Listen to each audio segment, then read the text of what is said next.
এখানে আমরা নাগরিক এবং আইন অধিকারের বিষয়টাকে ক্লিয়ার করি। বিষয়টা হচ্ছে যে একজন মানুষকে একটা মামলায় অভিযুক্ত করা হলে একজন নাগরিক হিসেবে তার অধিকার আছে আইনি লড়াই করে সেখান থেকে একটা শেষ পর্যন্ত কি হয় সেটা জানা। এখন যদি এরকম পেন্ডিং অবস্থায়, কারণ আমি আপনাকে বিষয়গুলোর সম্বন্ধে একটা আইডিয়া দিই, আমি মামলাটা নিয়মিত উপস্থিত থাকার চেষ্টা করি, যদিও কোর্টের ভিতরে আমাদের ঢোকার সুযোগ দেওয়া হয় না।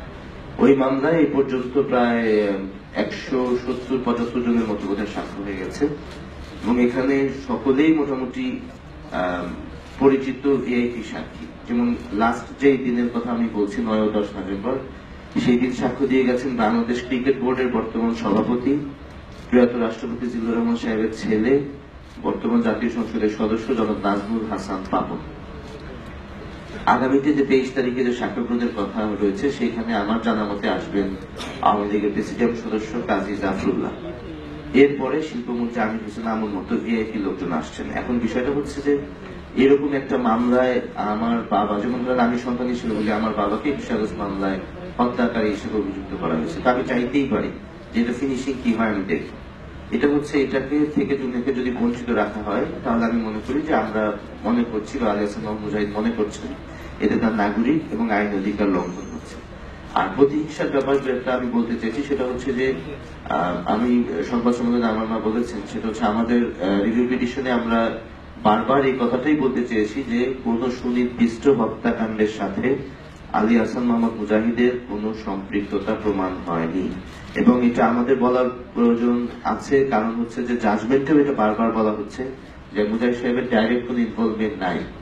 এবং আমি এটাও মিডিয়াতে বলেছিলাম রিভিউ খারিজের পরে, যে অ্যাটর্নি জেনারেল বলেছিলেন প্রেস কনফারেন্সে যে এটা ঠিক মুজাহিদ সাহেবের এগেইনস্টে সরাসরি কোনো হত্যাকাণ্ডের সম্পৃক্ততা পাওয়া যায়নি।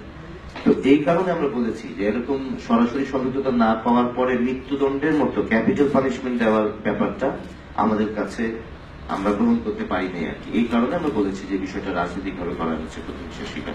আমি বলতে চেয়েছিলাম একটা কথা, শুরুতে আইনি বিষয়গুলো কম বললে আমাদের জন্য ভালো হয়, কারণ হচ্ছে আমরা আইনজীবী না। এরপরে যেটা আমি বলতে চাই সেটা হচ্ছে বুদ্ধিজীবী ইন জেনারেল তো কোনো টার্ম না, আপনাকে তো বুদ্ধিজীবীর স্পেসিফিক কাকে মেরেছে বলতে পারছে না। নাম্বার ওয়ান, কোনো ভিকটিম বলতে পারবে না এসে যে তিনি কোর্টে বলে গেছেন যে আমার বাবার জন্য আমি মুজাহিদ সাহেবের বিরুদ্ধে সাক্ষ্য দিয়ে গেছি। তাহলে কে বলবে যে তার বুদ্ধিজীবী কোন বুদ্ধিজীবী হত্যার বিচার বলবো? আমি তো বুঝলাম। এক, 2 নম্বর হচ্ছে যে আপনার আলী হাসান মুজাহিদ 71 সালে প্রসিকিউশনের ডকুমেন্ট অনুযায়ী, ফর্মাল চার্জ অনুযায়ী উনি একজন ঢাকা বিশ্ববিদ্যালয়ের পড়ুয়া ছাত্র ছিলেন।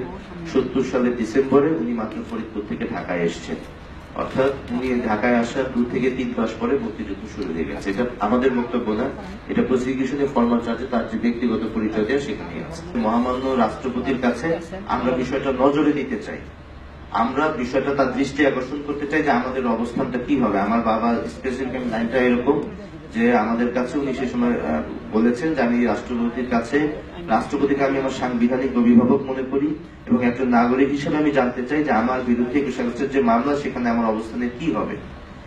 এখানে বিষয়টা বোধহয় একটু ক্লিয়ার। আমি বলেছি যে অ্যাপিলেট ডিভিশনের রায় তো চূড়ান্ত, বাংলাদেশের সর্বোচ্চ আদালতের সবচেয়ে বড় রায় এবং এই রায়টার উপরে আপনার 21শে আগস্ট এটার সাথে তুলনীয় না। কিন্তু আমরা বলেছি যে এটা আমাদের প্রশ্ন যে মৃত্যুদণ্ড 16 জুন বহাল যখন রাখা হয়েছে তখনই তো বিষয়টা শেষ, এরপরে ফর্মালিটি পূর্ণাঙ্গ রায় প্রকাশের বাকি ছিল যাচ্ছে।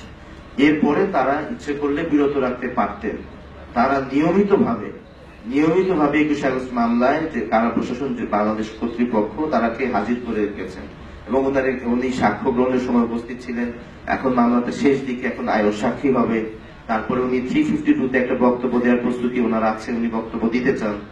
এই সমস্ত বিষয়গুলো থেকে ওনাকে বঞ্চিত করে অন্য কোনো মামলার দণ্ড কার্যকর করা হবে কিনা উনি জানতে চেয়েছেন।